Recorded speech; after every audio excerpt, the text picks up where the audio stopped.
Hey guys, it's Jack from the Checker Flag Crew here with Michael Annett. How you doing, Michael? I'm good. Just trying to stay cool, trying to stay hydrated. It's gonna be a hot one here today in Indy, like it always is. But it seems like they had a little extra humidity for us today. Yeah.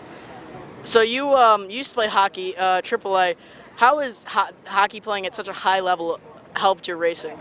I mean, I think it just the intensity of the sport, and I moved away from home to start playing hockey at a higher level than what I was doing there, back home in Des Moines, Iowa. So I think just moving away from home kind of got me ready for when I moved down to North Carolina from moving away from from Des Moines to start racing. A lot of kids they grow up with mom and dad, and then they move down there, so they're trying to get used to the auto racing business and being away from home. And I think I already had that ready for me. And just I think racing's a lot more of a team sport than a lot of people think it is. So being on a team with 29 other guys and buying into one goal definitely helps me get about 10 guys each weekend to buy into a goal.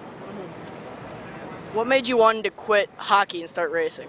The biggest thing is you're almost as tall as I am, and 5'10", $185 really isn't too good of NHL stats. So, I kind of grew up in a racing family and had a mom that was, she was going to make sure that the last thing I was going to do was get in a race car. So it took a long time to talk her into it.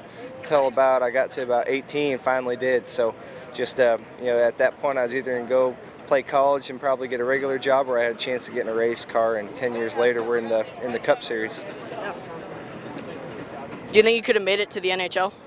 I don't think so. I was definitely I was the tenacious kind of player, the guy that got the hardest working award or most improved award. I was always probably the least talented guy on the team, but just worked the hardest, and that's how I made it to as far as I did. So probably would have maybe not even made D1, probably would have played D3, and like I said, got a normal job. But definitely fond of the memories I have from playing hockey and as far as I made it.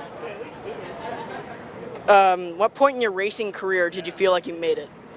I think signing that contract to make it to the Cup Series. Obviously, I spent 5 years in what was then the Nationwide Series, and just felt like it was, if I was ever going to make it to the Cup Series, it was time to test it last year, and had some success. I think with Tommy Baldwin Racing, knowing the equipment we had and the goals we set for ourselves, we kept matching them and having to raise our goals. So I felt like last year was a success, and now just trying to get this year and get some of the bad luck behind us and get on a roll this year.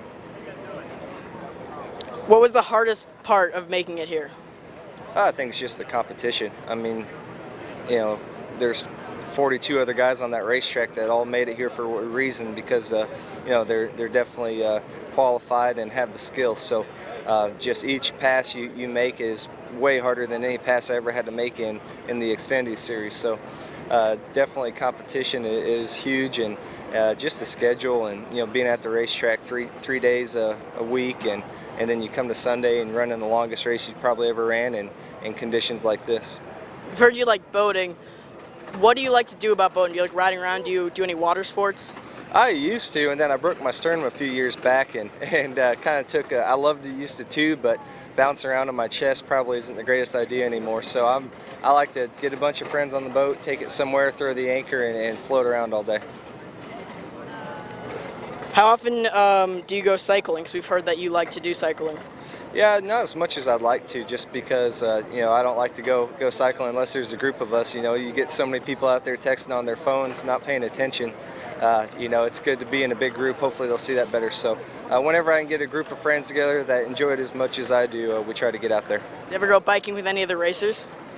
Yeah, I have actually. I live with Brett Moffitt. He lives in the same apartment complex as I do. He likes to cycle. Ben Kennedy's big into it. So not ready to get out there with Jimmy Johnson yet. He rides about 30 miles a day, and I don't think I'm to that point.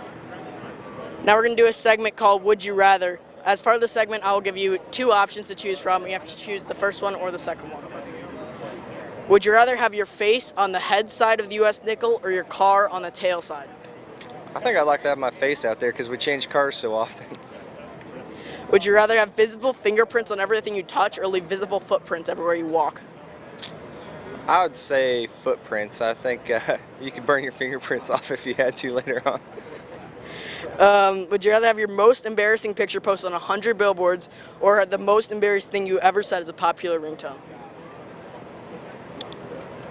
Probably what I said, I would say. Would you rather have an itch you can never scratch or a tickle you can never stop? Probably have a tickle I could never stop. I'd rather laugh than itch. You get some things going on, and you itch, and that drives you crazy. All right, big thanks to Michael Annett for taking the time to do this interview. To find more videos, check out checkerflagcrew.com. Thanks, Michael. Thanks, buddy.